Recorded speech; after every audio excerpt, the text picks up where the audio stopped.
with any luck, they'll soon get voted out, and I'll still have the Mark Twain Prize. For over a decade, Carol Burnett and Harvey Korman made magic together on the legendary sketch comedy series, The Carol Burnett Show.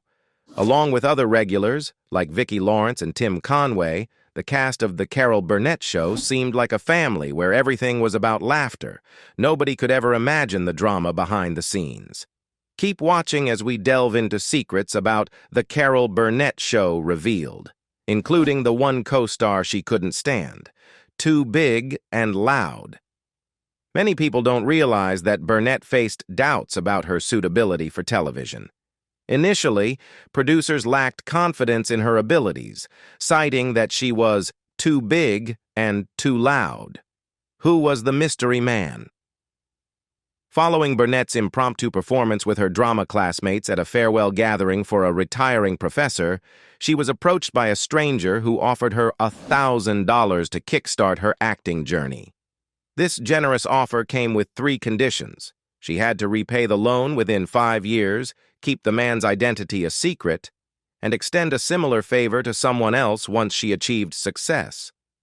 Despite her mother's warning to be cautious, Burnett deliberated over the weekend and ultimately decided to accept the stranger's check. The show was originally very dark. Few are aware that Mama's Family, the spin-off sketch from The Carol Burnett Show, had a much darker tone in its early days. The precursor to Mama's Family was a sketch titled The Reunion, which first aired in 1974 and introduced the characters later known as The Family. In this original sketch, Roddy McDowell portrayed Philip Harper, the successful younger brother of Eunice, who had recently returned home after winning a Pulitzer Prize. Unlike the light-hearted personas they would later adopt in the syndicated series Mama's Family, the family members in this early sketch were much more cantankerous and irritable. A fan letter goes a long way. From a young age, Vicki Lawrence was often compared to Burnett, particularly because of her short, pixie haircut. Lawrence's mother, eager to capitalize on the resemblance, urged her daughter to write a fan letter to Burnett. The letter included a photo of Vicki and a newspaper clipping announcing her participation in the Miss Fireball contest. To Lawrence's astonishment, Burnett, who was 7 months pregnant at the time, attended the pageant to support her. When Burnett later gave birth, the nurse mistook Vicki for Burnett's sister and exclaimed, "Wait until you see the baby." Pretty hurts. When Joe Hamilton, Burnett's husband and the show's producer, was searching for a commentator, he had a particular image in mind, someone attractive, akin to a Rock Hudson type. His quest led him to Lyle Wagoner, a former encyclopedia salesman. Hamilton quickly saw beyond Wagoner's good looks, discovering that he possessed a robust sense of humor. Wagoner wasn't shy about poking fun at himself, even delving into sensitive topics like his experience posing for the centerfold of Playgirl magazine's inaugural issue in 1973. A peculiar gesture. Each week, as viewers tuned in to watch their beloved show, Carol Burnett's familiar tug at her earlobe never failed to elicit puzzled expressions. Some wondered if it was a stage cue, but the truth behind this peculiar gesture was far more sentimental. It served as a silent message to Burnett's grandmother, a way of saying, "Hello, I love you." Even after her grandmother's passing during the show's run, Burnett continued the gesture, a touching tribute to her beloved relative. Lack of support from her mother. Burnett's mother held strong reservations about her daughter pursuing an acting career and instead steered her towards becoming a writer from a young age. In a later interview, Burnett reflected on her mother's persistent discouragement whenever she showed interest in the theater. Her mother would often advocate for writing as a safer and more practical option, reassuring her with the belief that you can always write no matter what you look like. Unable to hold back. The Carol Burnett Show was notorious for its bloopers, but 3 in particular stand out even today. First, there's the dentist sketch, where Harvey Korman couldn't help but break character while working with Tim Conway. Then there's the game of sorry, where Vicki Lawrence went completely off script, leading to Carol Burnett's uncontrollable laughter in both tapings. However, the most famous blooper of all was the elephant story, where Tim Conway stretched out a tale about 2 elephants, resulting in the entire cast collapsing in laughter. Screaming for stockings. While shopping for stockings at Bergdorf Goodman in New York, Burnett found herself in a bit of a predicament. Upon reaching the checkout, she discovered that her credit card and driver's license were missing from her wallet. When she suggested writing a check instead, the saleswoman hesitated, insisting, "I'll have to see some ID," despite having recognized Burnett just moments earlier and even requesting an autograph. Thankfully, the floor manager intervened with a quirky solution. If Burnett could perform her famous Tarzan yell, her check would be accepted. Without hesitation, Burnett obliged, ensuring a memorable checkout experience, a very different icebreaker. The Carol Burnett Show stood out in several ways, with one particularly unique feature being the Q&A segment at the beginning. What many people don't realize is that this idea was actually proposed by Joe Hamilton, who served as the show's executive producer and also happened to be Burnett's husband. Typically, a stand-up comedian would take the stage to entertain the audience with jokes before the show began. However, Joe had concerns, wondering, what if the guy is funnier than the rest of you? This led him to opt for a Q&A session instead, serving as a creative icebreaker to engage the audience. Took her under her wing. Carol Burnett often frustrated the show's writers, as she did when she insisted that Vicki Lawrence wasn't given sufficient funny lines. Vicki remembered this incident, recalling how she asked Burnett, "Do I really need funnier lines?" Burnett's response was firm. "Quiet now? Yes, you do." However, Vicki's persistence led to 2 members of the writing team storming out in protest. Reflecting on her experiences, Vicki remarked on her own TV show in the 90s that, "We all know who took me under her wing," referencing Burnett's mentorship. A walk to remember. Mrs. Wiggins's distinctive walk was a familiar sight on set, but the truth behind it might surprise you. While many actors take pride in embodying their characters, the reality is that Mrs. Wiggins's quirky gait was the result of a wardrobe malfunction. As the ditzy secretary tried on her outfit, Burnett complained that the skirt was too large. To keep it in place, Burnett arched her back, inadvertently creating Mrs. Wiggins's amusing and iconic walk. Stella in the stall. Actors often have their own methods for getting into character, but Carol Burnett and Vicki Lawrence had a unique approach. In fact, they stumbled upon the characters for the family sketches in an unexpected place, the restroom. While there, they started yelling at each other, and something just clicked. Carol and Vicki were so thrilled with the chemistry they found that they gave each other excited high fives. Their enthusiasm was so contagious that it even caused some unsuspecting ladies to flee the stalls. Little did they know, this spontaneous moment would lead to a huge hit. Just my type. Harvey Korman was the initial addition to the Carol Burnett Show's cast. He perfectly matched the producer's vision of a Harvey Korman type for Burnett's second banana.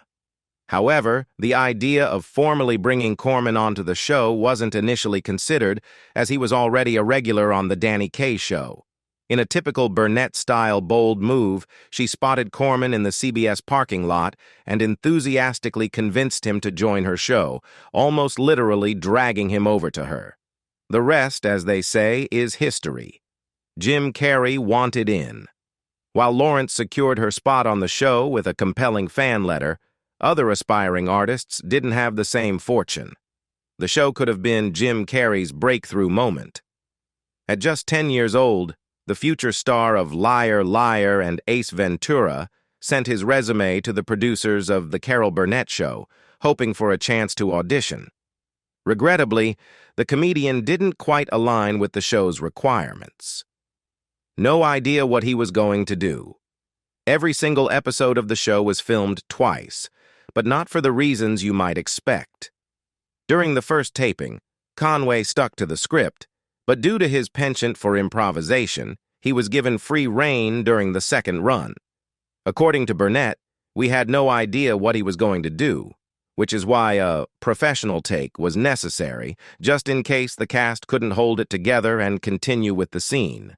Get even or get out. Despite the frequent bursts of laughter, not everyone appreciated Conway's improvisational style and tendency to deviate from the script.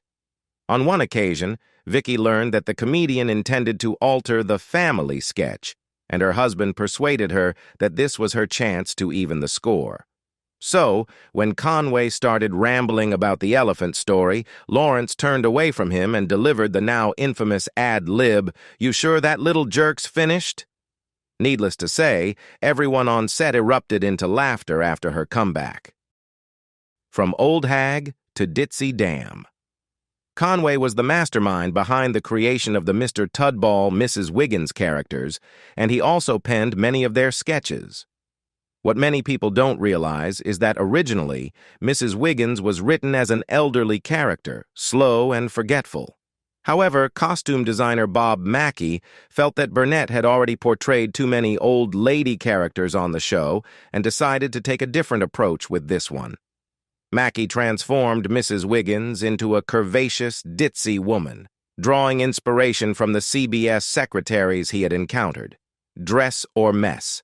Designer Mackie has crafted numerous glamorous gowns for some of the biggest celebrities, but surprisingly, the most unforgettable piece he ever created was a joke outfit featured in a parody of Gone with the Wind. The scene from the Carol Burnett Show involved Carol descending the stairs at Tara, adorned in green velvet drapes, complete with the curtain rod still attached. "I saw it in a window, and I couldn't resist," she quipped. Remarkably, the dress is now preserved and on display at the Smithsonian, a testament to its enduring comedic legacy. Dick Van Dyke in a wig and dress. Harvey Korman bid farewell to the Carol Burnett Show after season 10 when he was offered his own series, which unfortunately got canceled after just 5 episodes. However, the show found a promising replacement in Dick Van Dyke. Interestingly, Van Dyke didn't quite fit the bill. As Burnett put it, when Harvey put on a wig and a dress, he became a woman. When Dick Van Dyke did it, he was Dick Van Dyke in a wig and a dress. The pain was real. Despite their skill in manipulating the audience, some things can't be faked, no matter how much effort you put in. Tim Conway experienced this firsthand during the filming of a sketch on a submarine. While the cast was shooting the scene, Conway got pinned under the periscope and seemed to be in considerable pain. Interestingly, this was the intended effect of the scene, but Conway's distress wasn't an act. The day before, he had undergone a vasectomy, and the periscope actually struck him in the groin during filming. A true story. During his time in the Army, Conway underwent dental work. However, there was a mishap when the dentist accidentally injected Novocaine into his own thumb instead of Conway's mouth. Taking inspiration from the incident, Conway, like many comedians, turned it into material for a skit. The result was a hilarious scene that left Harvey Korman struggling to contain his laughter. Conway later shared in a 2013 interview with Conan O'Brien that Korman was laughing so hard that he actually wet himself, changing it altogether. Dick Clare and Jenna McMahon, writers for the Carol Burnett Show, were the masterminds behind the creation of the family sketch. McMahon, hailing from Kansas City, had a vision of the Harpers as a quintessential Midwestern family. However, when Burnett got her hands on the script, she couldn't shake the influence of her own Texan and Arkansas relatives. Without hesitation, Burnett infused the lines with a strong Southern accent, setting the tone for the sketch. Vicki Lawrence, following her mentor's lead, adopted the accent seamlessly. Initially unsure about the deviation from the original concept, the writers ultimately found success in Burnett's portrayal. Draw the line. Burnett was known for her comedic boldness, but she also showed that she had limits. When Harvey Korman crossed a line by being rude to guests like Tim Conway and Petula Clark, Burnett took a stand. Despite her reputation for boundary-pushing humor, she made it clear to Korman that while she could tolerate his rudeness towards her, mistreating guests was unacceptable. The good luck charm. Superstitions play a significant role for performers, much like they do in sports. That's why Carol Burnett took anything related to the success of her show very seriously. For instance, after actor Jim Nabors' guest appearance on the premiere episode was a hit, Burnett deemed him her good luck charm and insisted he return for each season's first show. Surprisingly, ratings were a bust. Despite being hailed as one of the greatest television programs of all time by critics, the Carol Burnett Show never quite achieved the ratings it aimed for. Despite peaking at number 13 in the Nielsen ratings during the 1969-1970 season, the series struggled to break into the top 10. Throughout its run from 1967 to 1978, the show consistently ranked in the 20s for the first 9 seasons, falling short of its desired ratings, of its seeing stars. Over its 11 seasons, the Carol Burnett Show hosted a virtual who's who of the entertainment industry, with stars like Ronald Reagan, Steve Martin, Julie Andrews, and Robin Williams gracing the set. However, there was one guest that Burnett deeply desired but never succeeded in booking: Bette Davis. Unfortunately, Davis's fee exceeded the show's budget, making it impossible to secure her appearance. Despite the temptation to make an exception, executive producer Joe Hamilton felt that doing so would set a problematic precedent. Fans were shocked. 50 years after the beloved show came to a bittersweet end, previously unseen episodes are now making their way online. Fans of the Carol Burnett Show, which first aired on CBS in September 1967, were ecstatic when news broke about the return of the immensely popular program. Running for 11 years, the show remains cherished by viewers worldwide. In the fall of 2017, over 15 million viewers tuned in to watch the 50th anniversary special. Hidden agenda? While some may be disappointed, there's no indication that the show is resuming production or that new scripts are in the works for future episodes. Instead, CBS Television Distribution, CTD, revealed in a press release on January 16, 2018, that the original show and cast are returning to the airwaves. CTD acquired the digital multicast rights for all 11 seasons of the show and plans to stream everything online, ensuring accessibility for the younger generation. Biggest loss of her life. Carol Burnett's daughter, Carrie, was diagnosed with lung cancer at a young age. Carrie had been smoking cigarettes since her early teens, which eventually led to a struggle with illegal, addictive substances and heavy drinking. However, she managed to overcome these challenges and stayed sober from the age of 15, apart from a brief relapse at 17. Carrie remained substance-free for the rest of her life until her untimely death. Her mother, Carol, has shared how this premature loss has impacted her profoundly and continues to affect her to this day. Utterly helpless. In October 1979, People magazine featured Carol Burnett's daughter's struggle with medication addiction on its front cover, titling it Carol Burnett's Nightmare. Burnett reached out to all of Carrie's friends via email, expressing her feelings of helplessness, saying, "Aren't mommies supposed to kiss it and make it all better? I wish I could go through this for her." Despite being told that her tumors had spread and there were limited options, Carrie remained hopeful and believed in her ability to heal. Please no.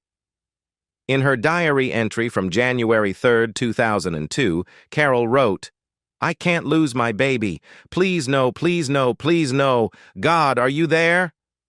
From that point on, Carrie's health deteriorated rapidly, and on January 20, 2002, she passed away.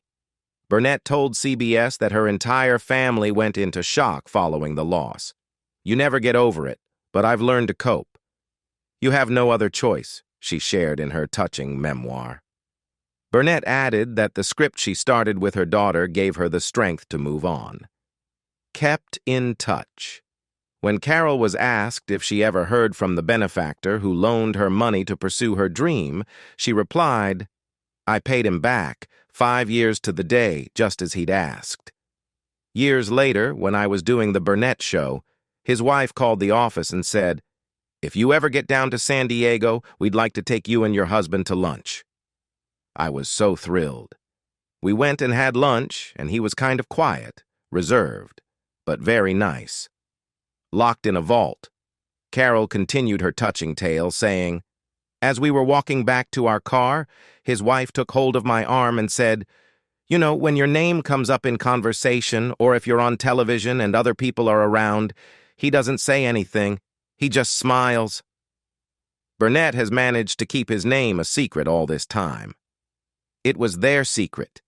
He died a few years later, but I've never revealed his name, not even to my kids, because that was a promise. Handling rejection. Burnett didn't always have things go her way, but she knew how to handle rejection with grace.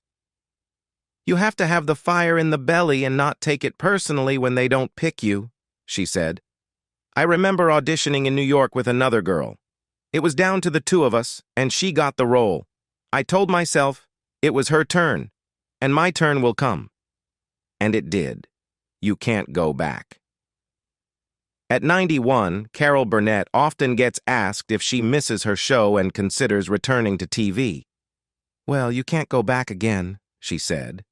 "We did what we did. Trying to do something like that now wouldn't work.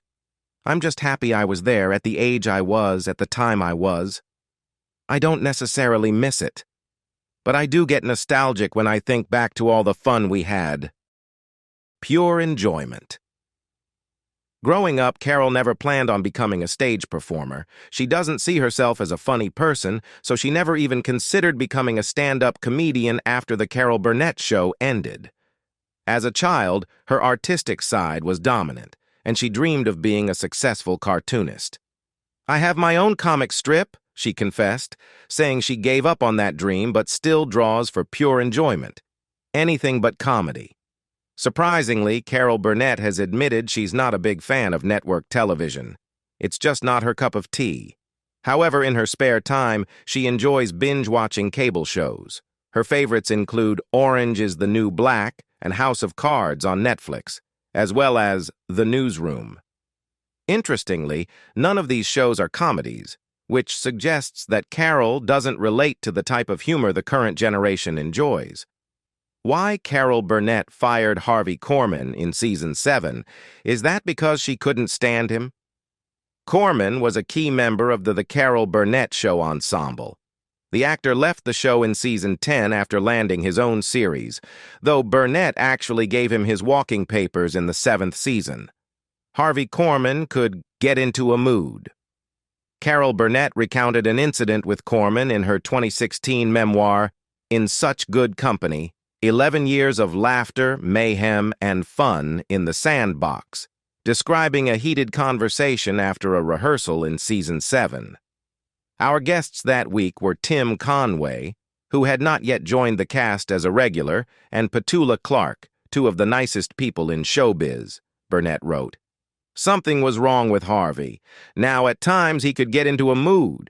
He was in an Elvis getup this particular morning, and this was one of those times. He was scowling at everybody, and at one point he was actually rude to Tim and Petula. Burnett visited Korman in his dressing room to find out what was wrong, but he told her to mind her own business. When she reminded him that anything affecting her guest stars and the show was indeed her business, Korman stood his ground. "He told me I couldn't dictate how he should feel or act, and that he'd just as soon go home and never come back after tonight's show," Burnett explained. "He walked me backwards out into the hall and closed the door on me. I didn't know what to do. I was stunned. It is not in my makeup to be confrontational, but I knew this situation called for it, and I was going to have to step up." Carol Burnett told Harvey Korman to leave. Burnett personally called Korman's agent and informed him that her co-star would be done with The Carol Burnett Show after that evening's performance. After the show ended that night, Burnett visited Korman in his dressing room to deliver the news. Well, you got your wish, Burnett told Korman. I called your agent, and he's aware of the situation.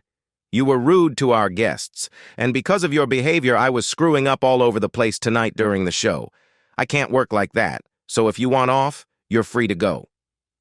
As Burnett was about to leave, Korman stopped her and asked what he could do to make amends. This coming Monday, I want to see you cheerful, Burnett told him. Not only Monday, but the whole week. And you are never ever to be nasty to one of our guests or anyone on our crew.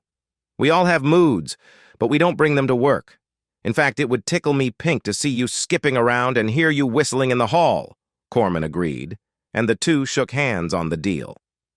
When the following Monday arrived, Burnett wasn't sure if Korman would stick to their agreement. She soon discovered he was fully on board. The elevator doors opened, and there stood Harvey, Burnett recalled. For a split second, neither of us knew what to do.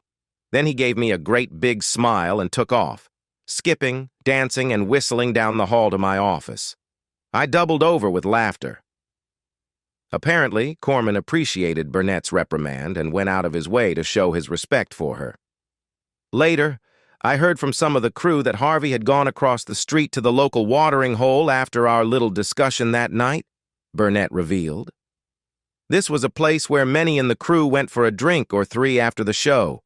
They said he stood on top of the bar and gleefully told everyone what had happened.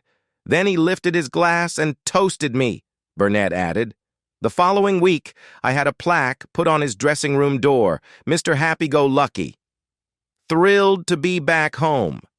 Carol Burnett herself chimed in at the press conference and was beaming with pride and joy when she said, I'm thrilled to be back home at CBS, and I'm so happy that future generations will be able to see and enjoy the fun we had in those 11 wonderful years.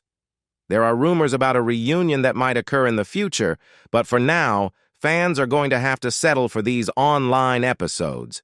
If you ask us, that's a pretty good deal.